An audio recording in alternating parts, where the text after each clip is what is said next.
were seeing each other for the first time now, and I just want to talk two words. Who will watch this video?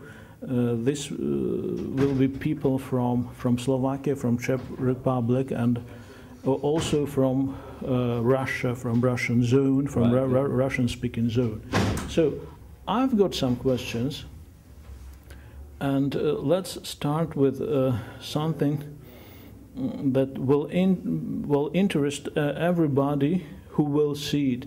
What is your vision of the future of these post-communist, so-called post-communist nations? It's a very, very strange time we've been living now. So some forecast for the future of these nations. Well, I think we're at the fork in the road. I think we're on the fork in the road in so many areas, and virtually every area of our lives, really. And that fork in the road is a choice.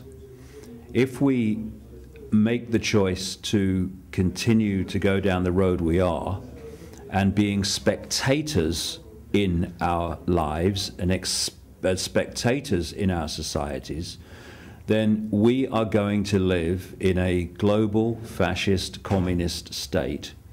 Why fascist and communist at the same time? Because they're masks on the same face. They might structure themselves slightly differently, but they have the same outcome, which is a tiny few people dictating to everyone else in a very draconian way. And so what has happened is that if you like, the form of control that you can see, communism, fascism, has been replaced by a form of control that you can't see anything like as easily, and it's called democracy. What we have in so-called democratic countries is so often elected dictatorships.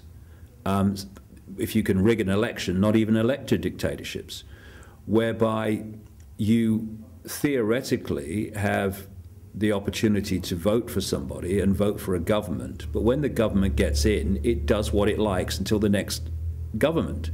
And what has been happening, I would say manipulated to happen, is that political parties are have been moving more and more onto what is called the centre ground. In other words, as I can give from the British example, we have three parties in Britain, main parties. One's the Liberal Democrats, which is a kind of a centre party officially. One's the right-wing Conservative Party, and the other one is the supposedly left-wing Labour Party of Tony Blair. But they occupy the same ground.